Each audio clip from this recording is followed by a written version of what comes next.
Hello everyone, this is doctor Monisha and welcome back to my channel self learning. अगर आप UGC net कर रहे हैं और आपका मेन सब्जेक्ट एजुकेशन है, अगर आप बीएड और एमएड की स्टूडेंट हैं तो आपके लिए ये बहुत इंपॉर्टेंट सेशन होने वाला है, क्योंकि आज हम बात करने वाले हैं बिफोर इंडिपेंडेंस, यानी कि स्वतंत्रता से पहले कौन कौन से एजुकेशन कमीशन हुए हैं, जैसे कि हंटर कमीशन, वुड का डिस्पैच, जिसको मैग्ना कार्टा भी कहा जाता है। तो आज हम बहुत अच्छी इंपॉर्टेंट बातें करने वाले हैं जो आपके लिए बेनिफिशियल होंगी। ठीक है, तो चलिए स्टार्ट करते हैं आज का वीडियो। जो भी पहली बार देख रहे हैं, एक बार पूरा जरूर देखना, प्लेलिस्ट जाके चेक कर लेना, आपके लिए बहुत ही बेनिफिट देने वाले वीडियोस यहाँ पर मिलेंगे अगर आप ये सारे सब्जेक्ट जो मैंने अभी बात करी उनसे संबंध रखते हैं।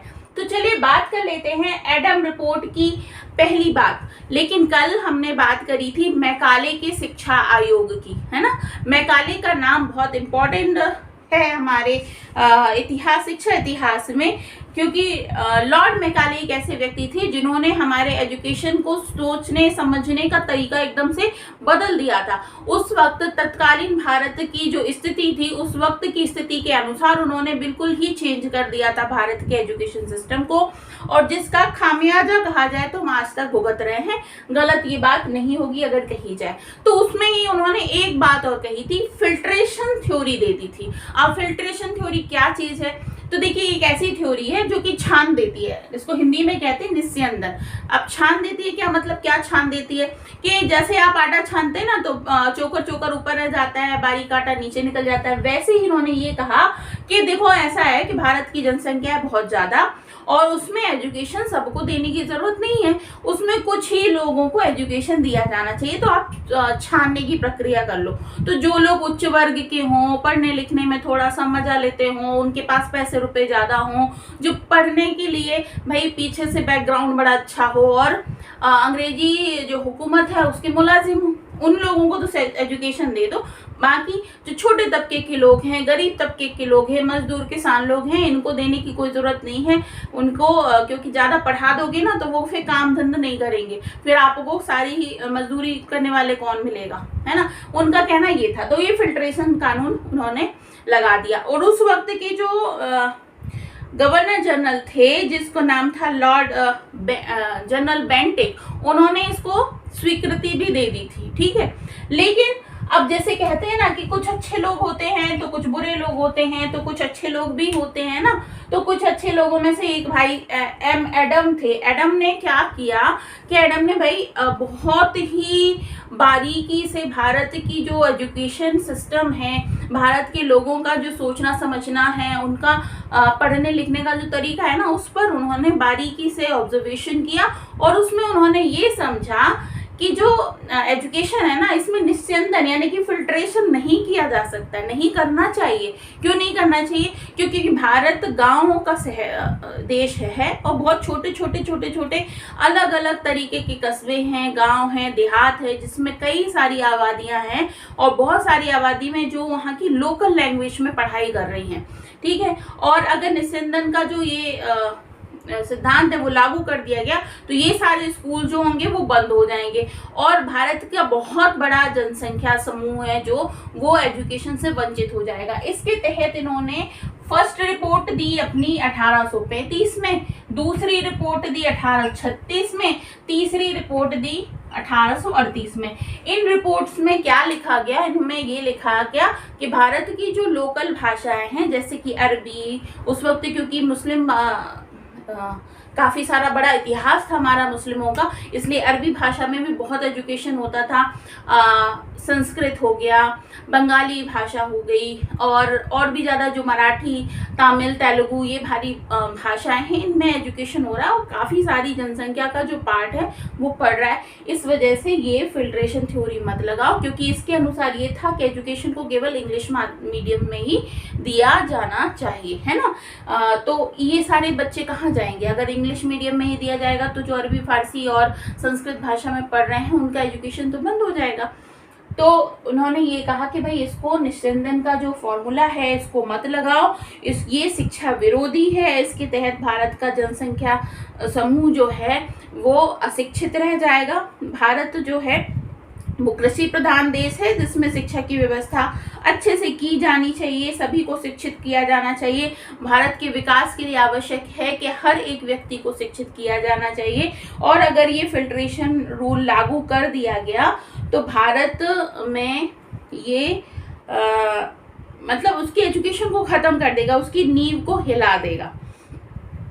और इस योजना को परिणत करने के लिए कुछ प्रोग्राम इस तरीके से चलाए जाए कि छोटे छोटे, पहले ऐसा करो, अगर आपको ये प्रोग्राम चलाना ही है तो शहरों में चला दो, ठीक है, कि भाई अंग्रेजी भाषा के ही स्कूल लगे, लेकिन गांव देहातों में, छोटे कस्बों में ये रूल मत लागू करो। इनकी कमेटी की ये रिपोर्ट थी, ठीक है। लेकिन भाई ये था कि अंग्रेजों को ये लगा कि यदि इस तरीके से किया जाए तो हमारा जो उद्देश्य है भारत पर रूल करने का वो तो नहीं हो पाएगा, क्योंकि हर एक व्यक्ति को, इनका जो मैकाले का मेन उद्देश्य था ना, वो यही था कि अगर हर एक व्यक्ति को शिक्षित ना किया जाए तो वो शिक्षित बना रहेगा, अशिक्षित होगा तो गरीब रहेगा, गरीब रहेगा काम नहीं करेगा तो उससे जो मजदूरी वाला काम है, जो मेहनत वाला काम है वो करवा लिया जाएगा, अशिक्षित होगा तो अपने अधिकारों की बात नहीं करेगा, है ना। तो इस वजह से इन्होंने कहा कि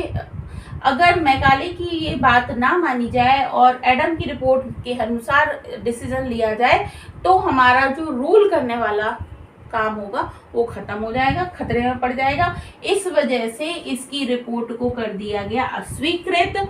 और जो बेंटिक जी थे, लॉर्ड बेंटिक थे उस समय के गवर्नर जनरल, तो वो अपना काम करके यहाँ का अपना वाइंड अप करके चले जा चुके थे इंग्लैंड। तो अब क्या था कि इनके पास त्याग पत्र देने के अलावा और कोई रास्ता नहीं बचा था, तो इन्होंने भाई अपना रिजाइन दे दिया और वहां से अलग हो गए। लेकिन इनकी जो रिपोर्ट्स थी वो वाकई में ऐसी थी जो भारत की जन साधारण के लिए अच्छी थी, लेकिन क्या है ना, नहीं मानी गई। चलो ठीक है, लेकिन एडम रिपोर्ट के बारे में क्वेश्चन आए तो आप लिख सकते हैं, बता सकते हैं। अब आता है वुड डिस्पैच, बहुत इंपॉर्टेंट है। क्यों इंपॉर्टेंट है? क्योंकि यहाँ से जो शिक्षा नीति है ना उसकी शुरुआत हुई। किस तरीके की शिक्षा नीति होती है ना, कैसे लागू की जाती है, कैसे कैसे एजुकेशन दिया जाएगा, इसको लागू किया।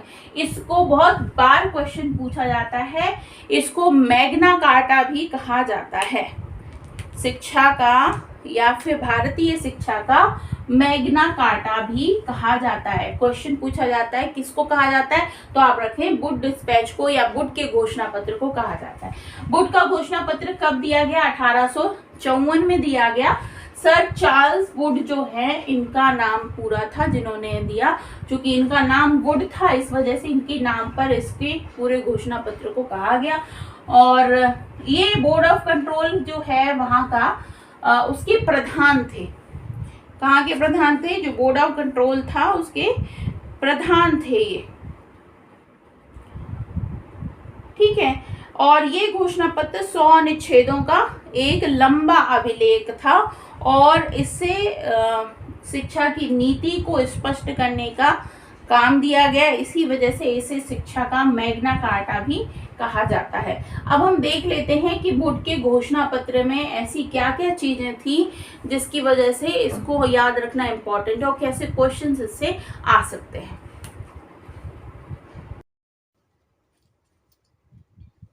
तो चलिए अब हम देख लेते हैं कि वुड की डिस्पैच में आखिर ऐसा क्या था जो इसको इतना इम्पोर्टेंट माना जाता है। देखिए, मैग्ना कार्टा जो कहा जाता है ना, उसको क्या कहा जाता है? मैग्ना कार्टा का मतलब क्या होता है? महाअधिकार पत्र। मैग्ना कार्टा का अर्थ होता है महाअधिकार पत्र, यानी कि वुड का जो डिस्पैच है ना वो इतना इम्पोर्टेंट रोल अदा करता है कि अगर हम एजुकेशन पॉलिसीज की बात करते हैं तो ये बात कही जाती है वुड के पहले या वुड के डिस्पैच के बाद, यानी कि वो एक तरीके से एक मील का पत्थर टाइप है। और उसके पहले वाली एजुकेशन कैसी थी और उसके बाद वाली एजुकेशन में क्या चेंजेस हुए, ये बात कही जाती है। इसलिए इसको समझना बहुत जरूरी हो जाता है। तो ऑर्गेनाइजेशन ऑफ एजुकेशन की बात कर ले, किस तरीके से एजुकेशन को ऑर्गेनाइज किया गया था। तो देखिए, यहाँ से ही शुरुआत हुई थी एजुकेशन के एक प्रोफेशनलिज्म में किस तरीके से एजुकेशन को लिया जाना चाहिए। उसके पहले हमारे यहाँ पे एजुकेशन जो होता था वो इस प्रोफेशनलिज्म से नहीं होता था, है ना, कि स्कूल्स का पूरा एक खाका तैयार किया जाए, बच्चों को किस तरीके से पढ़ाना है, ऑर्गेनाइज वे में एग्जाम लिया जाए, इवेल्युएशन किया जाए, उसके बाद मार्क्स दिए जाए, रिजल्ट निकले उनका, है ना। इस तरीके की मतलब जो साल दर साल हम जो डिग्री वाला हिसाब आज देख रहे हैं वो यहाँ से उसकी नींव रखी गई थी। तो ऑर्गेनाइजेशन ऑफ स्कूल एजुकेशन की बात कही जाए या एजुकेशन की बात की जाए तो सबसे पहला स्टेप था प्राइमरी स्कूल्स होते थे, और उसके बाद फिर मिडिल स्कूल, फिर होते हैं हाई स्कूल, फिर हायर एजुकेशन के लिए उच्च स्कूल, ठीक है, और फिर और हायर एजुकेशन के लिए कॉलेजेस एंड महाविद्यालय जिसको कहा जाता है, और उससे भी हायर एजुकेशन के लिए यूनिवर्सिटी, विश्वविद्यालय। मतलब जो ये टर्म है ना वो इससे ही स्टार्ट हुआ, primary, middle, higher secondary, college, और उसके बाद फिर यूनिवर्सिटी। ऑब्जेक्टिव्स देख लिए जाएं इसके तो क्या है, मेनली बात की जाती है बौद्धिक स्तर को ऊपर उठाना। मतलब बच्चों को इस तरीके से एजुकेशन दिया जाए कि उनका जो बौद्धिक स्तर है वो ऊपर उठे, भौतिक उन्नति हो, मतलब जो पढ़ाई हो रही है उससे केवल बौद्धिक उन्नति ना हो, भौतिक उन्नति भी हो, मतलब वो पढ़ें और पढ़ने के बाद उनको रोजगार मिले, और रोजगार मिलने से उनकी कुछ अर्निंग हो और जिससे वो अपनी आजीविका चला सके। ये ठीक है। नैतिक विकास की बात कही जाती थी, मतलब मोरल डेवलपमेंट की भी बात की जाती थी कि उन्हें क्या करना चाहिए, क्या नहीं करना चाहिए, ड्यूटीज क्या है, मैनर्स क्या है, बात करने का क्या सलीका होता है, उठने बैठने खाने पीने का क्या सलीका होता है, किस तरीके से आपको अपने बड़ों से बात करनी है, किस तरीके से छोटों से बात करनी है, ये सारी चीजें यहाँ से इनके ऑब्जेक्टिव्स में थी। ठीक है। इसके बाद में चारित्रिक विकास, मतलब बच्चों का चारित्रिक विकास करना, मतलब उनके कैरेक्टर कैसा होना चाहिए, उनकी कैरेक्टर में किस किस तरीके की क्वालिटीज होनी चाहिए, वो सारी चीजें। सुयोग्य कर्मचारी बनाना, मेनली उद्देश्य इनका था कि रूल करेंगे तो अंग्रेज, लेकिन उसके लिए चाहिए कर्मचारी। आपने देखा होगा मूवीज भी इसमें काफी सारी बनी है, उनमें भी दिखाया जाता है जितने भी कर्मचारी स्तर के होते हैं वो क्या होते थे, हिंदुस्तानी होते थे, और जो ऊपर अधिकारी होते थे वो अंग्रेज होते थे। ठीक है। तो कर्मचारी बनाना भी बात होती है, और आपके मेरे सबके घर में जो हमारे दादा और दादा के ऊपर जो थे, है ना, उनकी बातें अगर कभी आप अगर अभी भी वो हैं तो उनसे कभी बात करना, तो उस वक्त की जिस तरीके से प्रणाली हुआ करती थी बिफोर इंडिपेंडेंस, तो वहां पे वो बताते हैं कि मतलब किस तरीके का प्रोफेशनलिज्म हुआ करता था, क्योंकि उनका जो एजुकेशन था वो इसी लिए था कि उनको एक सुयोग्य कर्मचारी के पद पर नौकरी मिल जाए, है ना, और उसके पद पर उनको नौकरी मिल गई, इसी वजह से वो एक रेपुटेटेड जिंदगी उस वक्त भी जी पा रहे थे। ठीक है। अच्छा, माध्यम की बात की जाए, मीडियम की बात की जाए तो देखिए प्राइमरी जो होता था, मतलब प्राथमिक स्तर, सिर्फ केवल प्राथमिक स्तर, इसमें हिंदी, लोकल भाषा और इंग्लिश को जगह दी गई थी। प्राथमिक स्तर में आप हिंदी भाषा, लोकल भाषा को भी पढ़ सकते हैं, लेकिन जैसे ही आप हाई में पहुंचते हैं तो हाई में केवल इंग्लिश भाषा में ही पढ़ाई होती थी, अंग्रेजी माध्यम में ही पढ़ाई होती। मेरे नाना जी केवल 8वीं पास थे, लेकिन उनकी इंग्लिश बहुत ही गजब की थी, बहुत अच्छे से इंग्लिश बोलते थे, लिखते थे, पढ़ते थे, मतलब बहुत ही क्वालिटी वाइज थी, उतनी अच्छी तो इंग्लिश अच्छे अच्छे अभी कॉन्वेंट स्कूल वालों की नहीं होगी। तो उस वक्त मतलब जब उन्होंने उस बिफोर इंडिपेंडेंस एजुकेशन लिया था, तो उस वक्त क्योंकि इंग्लिश मीडियम में पढ़ाई होती ही थी तो इंग्लिश अपने आप ही अच्छी हो जाती थी। ठीक है। तो ये थे इनके ऑब्जेक्टिव्स और मीडियम। अब बात कर लेते हैं पाठ्यचर्या मतलब की सिलेबस की। तो किस तरीके का सिलेबस था, सिलेबस में मेनली भाषा को, साहित्य को जगह दी गई थी, मतलब लैंग्वेज को प्राथमिकता देना, तो मेनली इंग्लिश लैंग्वेज को प्राथमिकता देना। साहित्य में भी कौन सा साहित्य आपका कुछ भारतीय साहित्य था, लेकिन सारा का सारा बाहर का वेस्टर्न जो साहित्य था उसको लिटरेचर को उसमें हिस्सा दिया गया, जगह दी गई। ज्ञान विज्ञान को बहुत प्राथमिकता दी गई। एजुकेशन अगर चाहिए है तो आपको ज्ञान विज्ञान मतलब साइंस से संबंधित एजुकेशन लेना होगा। धार्मिक शिक्षा को सीमित छूट थी। धार्मिक शिक्षा जो है वो ऐसा नहीं कि आप बहुत ज्यादा एजुकेशन दे दो, लेकिन थोड़ा बहुत आप धार्मिक शिक्षा दे सकते हो। लेकिन जो स्कूल्स हैं उनमें बाइबल का होना आवश्यक था। धार्मिक शिक्षा अगर आप दे भी रहे हैं ना, तो उनकी मिशनरीज की जो शिक्षा होती है उसको देना जरूरी होता था। ठीक है, बाइबल की शिक्षा देना आवश्यक होता था। अब देख लेते हैं भाई शिक्षा के प्रकार कैसे थे, कौन कौन से ऐसे प्रकार थे जो शिक्षा के लिए थे। तो जन शिक्षा मतलब जन साधारण को शिक्षा देना। फिर इसके बाद स्त्री शिक्षा, है ना। ये अच्छी बात भी है, ऐसा नहीं है कि आप अंग्रेजों की शिक्षा तो उसको हर चीज ना खा लो। देख लो, बहुत आजकल मैं देख रही हूँ, आजकल हर चीज के लिए ना आदमी हर व्यक्ति का ना या तो बिल्कुल ही नेगेटिव हो जाते हैं, किसी चीज के लिए भी बिल्कुल नेगेटिव। भाई उसको ना तो तुम्हें अपनी तर्क बुद्धि से समझना है, ना कुछ समझना है। अगर आपके माइंड में एक बार आ गया कि ये तो खराब है, तो बस आप बिल्कुल नेगेटिव हो जाते हो उसके लिए, है ना। और किसी चीज पे आप एग्री कर रहे हो तो उसके पूरे तरीके से अंध तरह से उसके फॉलोअर बन जाते हो, अंध भक्त बन जाते हो। तो ऐसा नहीं होता है, हर चीज ब्लैक और व्हाइट नहीं होती है, हर चीज ब्लैक एंड व्हाइट होती है। हर चीज में कुछ अच्छा होता है और कुछ बुरा होता है। तो हमें क्या देखना है, अगर उसमें कुछ अच्छा है तो हमें उसकी अच्छाई को देखना चाहिए, जरूरी होता है वो, है ना। तो देख लीजिए, जन शिक्षा की बात कही, इसमें स्त्री शिक्षा की बात करी, जबकि उसके पहले वुड डिस्पैच के पहले बहुत कम स्त्रियां जो थी वो पढ़ाई करती थी। बहुत कम स्त्रियों को शिक्षा प्राप्त करने का मतलब फोर्सफुली अगर कोई अच्छे परिवार की है तो भले पहुंचा दिया जाए, लेकिन हर एक स्त्री को एजुकेशन का अधिकार नहीं था। तो यहाँ पे स्त्री शिक्षा को प्राथमिकता दी गई। इसके बाद मुसलमानों की शिक्षा, मुस्लिम जो कम्युनिटी है उसको एजुकेशन देने की बात कही गई। व्यवसायिक शिक्षा, वोकेशनल एजुकेशन, ताकि जो बच्चे हैं वो पढ़े, पढ़ने के बाद अपने रोजगार पर हो सके। शिक्षक शिक्षा, टीचर एजुकेशन, क्योंकि उन्हें आगे जाकर टीचर्स बनाना है, टीचर्स बनना है, तो किस तरीके से टीचर्स को टीच किया जाता है। मतलब ऐसे हाउ कैन यू,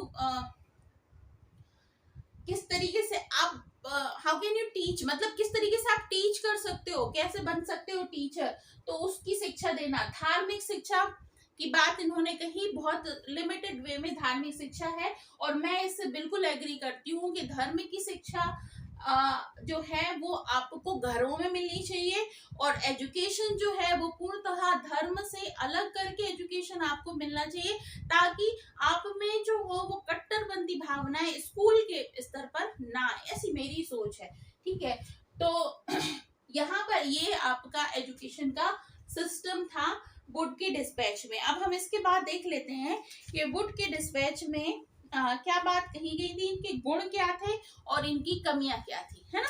तो गुण में देख लीजिए क्या था कि शिक्षा का उत्तरदायित्व सरकार पर था। बहुत अच्छी बात थी, शिक्षा का पूर्ण उत्तरदायित्व सरकार है। मतलब शिक्षा के ऊपर जितना खर्चा होगा, जितना बजट होगा, जितना स्कूल की किताबें वगैरह, ये वो फर्नीचर, इसका सबका जो दारोमदार होगा वो सरकार पर होगा। इसलिए सरकार उसमें पैसा लगाएगी जिससे सभी जनसाधारण को एजुकेशन प्राप्त हो सके। दूसरा है शिक्षा विभाग की स्थापना। इसमें शिक्षा विभाग की स्थापना हुई थी पहली बार वुड डिस्पैच के टाइम पे ही शिक्षा विभाग की स्थापना हुई थी, एजुकेशन डिपार्टमेंट की। शिक्षा सहायता अनुदान प्रणाली का शुभारंभ। सहायता अनुदान प्रणाली मतलब क्या होता है, जिस तरीके से आपको लेक्चर वो मिलती है, क्या कहते हैं उसको, स्कॉलरशिप मिलती है, तो किस तरीके से सहायता की जा सकती है उसकी प्रणाली का स्टार्ट हुआ था। निर्धन शिक्षा छात्रों को छात्रवृत्ति देने का प्रावधान था। अब ऐसे बच्चे जो कि निर्धन हैं, एजुकेशन के लिए जो भी चाहिए वो नहीं दे सकते हैं, तो उनको भी छात्रवृत्ति दी जाती थी ताकि वो पढ़ सके। क्रमबद्ध विद्यालयों की स्थापना, मतलब सीक्वेंस वाइज एजुकेशन को प्रमोट किया गया कि सीक्वेंस में एजुकेशन चलता रहे।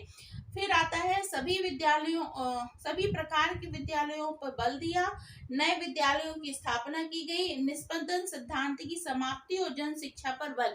जो एडम की रिपोर्ट में था ना फिल्ट्रेशन कानून, उसको बोल रहे थे ना कि वो अलग कर दो, तो यहाँ पे वुड की बात डिस्पैच में उस चीज को अलग किया गया। उसमें ये कहा गया कि भाई ऐसा नहीं किया जाना चाहिए कि आप किसी किसी को ही शिक्षा दो, बल्कि शिक्षा पर हर एक व्यक्ति का पूर्णतः अधिकार होता है, इसलिए सभी व्यक्तियों को शिक्षा दी जानी चाहिए। फिर आता है वुड के घोषणा पत्र में कमियां कौन कौन सी थी। कमियां, अब देखो नेगेटिव पार्ट पे पहुंच जाते हैं हम, पॉजिटिव पार्ट भी है, नेगेटिव पार्ट पे भी देख लेते हैं क्या थी। तो देखिए, शिक्षा कंपनी के नियंत्रण में था। अब चूंकि उस वक्त तक भारत में जो शासन था वो किसका था, कंपनी का था, मतलब ईस्ट इंडिया कंपनी का था। तो चूंकि हर चीज गवर्न वहां से हो रही थी, तो इस पे भी, एजुकेशन पे भी वहां से नियंत्रण था। मतलब वो चाहते थे जिस तरीके से वैसा ही सिलेबस का निर्माण होता था, वैसी ही एजुकेशन की पॉलिसीज होती थी। शिक्षा के क्षेत्र में लाल फीता शाही का श्री गणेश हो गया। लाल फीता शाही का मतलब क्या होता है भाई, जो मतलब रसूखदार हैं उनको इम्पोर्टेंस दी जाए, और जो थोड़े से कमजोर हैं उनको नहीं, क्योंकि ये संयुक्त कर्मचारी बना रहे हैं ना, तो कर्मचारी बनेंगे तो उनको भी ग्रेड्स मिलेंगे, ग्रेड्स मिलेंगे तो जिस तरीके के होंगे वैसा वैसा उनका रुतबा हो जाएगा। फिर आता है शिक्षा अनुदान की कठोर शर्तें। अब यहाँ पर उन्होंने ये तो कह दिया था कि सहायता अनुदान प्राप्त होगा, लेकिन उसकी काफी सारी कठोर शर्तें थी जिनको लागू करने पर ही आपको मिलता था अनुदान। शिक्षा का मूल्य उद्देश्य पाश्चात्य सभ्यता और संस्कृति का विकास था। भारत में उनको क्या चाहिए था कि वेस्टर्न स्कूल, जो मॉडर्न सोसाइटी वाला उनका वेस्टर्नाइजेशन है, उसको वो यहाँ पर लगा दे। फिर आता है इसके बाद में शिक्षा की पाठ्यचर्या में पाश्चात्य ज्ञान विज्ञान को अधिक बल दिया। जो भी वेस्टर्न में जिस तरीके इन्वेंशन हो रहे थे, शोध हो रही थी, उनको महत्व दिया गया। उच्च शिक्षा का माध्यम केवल अंग्रेजी था, ये एक इन्होंने नेगेटिव पॉइंट में लिखा हुआ है, माध्यम अंग्रेजी था। लेकिन अंग्रेजी माध्यम होने, चलो ठीक है, अंग्रेजी माध्यम था, नेगेटिव ले सकते हैं तो नेगेटिव ले लीजिए। सरकारी स्कूलों में बाइबल का होना अनिवार्य था। ये मुझे बहुत गलत लगता है कि सरकारी स्कूलों में बाइबल का होने की क्या जरूरत है। बाइबल का होना अनिवार्य था, यहाँ पर ये बात लिखी गई थी। ईसाई मिशनरियों को अपने स्कूल में धर्म शिक्षा देने की छूट थी। जितने भी मिशनरी स्कूल थे वो अपने धर्म की शिक्षा स्कूलों में दे सकते थे। सरकारी नौकरी हेतु अंग्रेजी जानना आवश्यक था। अगर आपको सरकारी नौकरी चाहिए है तो अंग्रेजी का जानना आवश्यक होता है। ठीक है, धर्म की शिक्षा के बारे में ये बात हो जाती है, अगर हम किसी एक धर्म विशेष की शिक्षा स्कूल में देते हैं, तो स्कूल में एक धर्म विशेष के बच्चे तो पढ़ते नहीं हैं, सारे ही बच्चे पढ़ते हैं जो अलग अलग धर्म जाति संप्रदाय से आते हैं। तो जब वो उस धर्म विशेष की शिक्षा लेते हैं, तो उनमें किसी तरह का, जो उस धर्म के विरोधी हैं या फिर उस धर्म को नहीं मानते, तो एक कट्टरपंथी भाव आ जाता है, जो कि नहीं आना चाहिए। शिक्षा को शिक्षा के हिसाब से ही लिया जाना चाहिए, ताकि विकास हो सके, मोरल विकास हो सके, है ना। तो ये बातें हैं। तो यहाँ पर ये वाली बातें हो गई, आपने देख लिया वुड का डिस्पैच क्या था। अब 1856 ईस्वी तक सभी प्रांतों में शिक्षा विभाग की स्थापना कर दी गई। इसको नोट कर लेना कि 1856 में 54 में आया था, और 56 तक हर एक प्रांत में, जितने भी भारत में उस वक्त स्टेट थे, उनमें शिक्षा विभाग की स्थापना कर दी गई थी। इसको नोट कर लीजिएगा। सभी प्रांतों में सहायता अनुदान प्रणाली का शुभारंभ हो गया था। 1857 में कलकत्ता और बंबई में विश्वविद्यालय की स्थापना हो गई थी। 1857 में कलकत्ता, और उस वक्त क्योंकि बंबई लिखा जाता था, तो बंबई में यूनिवर्सिटीज बन गई थी।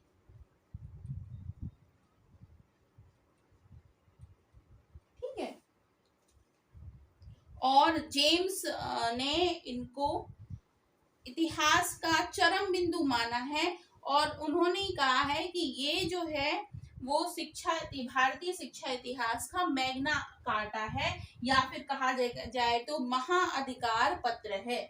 जेम्स ने कहा है, ये क्वेश्चन आ सकता है, इसको लिख लेना, याद कर लेना। किसने कहा था कि वुड का डिस्पैच इसका मैग्ना कार्टा है भारतीय एजुकेशन सिस्टम का? तो किसने कहा था? जेम्स ने। ठीक है, इसको कहा जाता है महाअधिकार पत्र।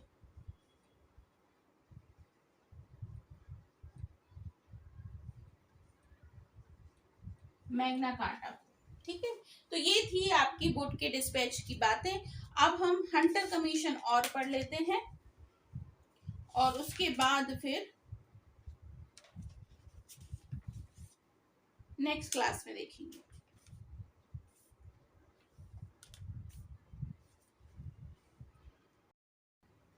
तो बात कर लेते हैं भारतीय शिक्षा आयोग की। भारतीय शिक्षा आयोग, जिसको कहा जाता है इंडियन एजुकेशन कमीशन, 1882 में दिया गया। इसी को हंटर कमीशन भी कहा जाता है। हंटर कमीशन 1882 में दिया गया। ठीक है, कुछ इंपॉर्टेंट जो इसके तथ्य हैं जिनको हमें जानना आवश्यक है। जैसा कि मैंने आपको बताया था, 1857 की जो हमारी लड़ाई थी, स्वतंत्रता संग्राम जो फर्स्ट वाला था, उसके पहले भारत में कंपनी शासन हुआ करता था। मतलब ईस्ट इंडिया कंपनी जो थी उसके द्वारा शासन चलाया जाता था। लेकिन 1857 की क्रांति के बाद जब भारत में अंग्रेज स्थापित रहे, तो इनमें जो शासन था वो कंपनी खत्म कर दी गई, ईस्ट इंडिया कंपनी ने। अब डायरेक्ट ब्रिटिश शासन यानी कि ब्रिटिश गवर्नमेंट के द्वारा शासन किया जाने लगा। जो डायरेक्ट कहाँ से होता था? ब्रिटिश से होता था, ब्रिटेन से होता था। तो कब हुआ था स्टार्ट? 1 नवंबर 1858 में ब्रिटिश शासन की स्थापना हो गई थी भारत में। ठीक है, लॉर्ड कैनिंग जो थे वो फर्स्ट गवर्नर जनरल थे भारत में। ब्रिटिश शासन लग जाने के बाद फर्स्ट गवर्नर जनरल थे लॉर्ड कैनिंग। कभी कभी नाम इनके पूछे जाते हैं, इसलिए नोट कर लीजिएगा आप। 1861 में भारतीय वैधानिक अधिनियम की शुरुआत हुई, जिसको इंडियन लेजिस्लेटिव एक्ट कहा जाता है।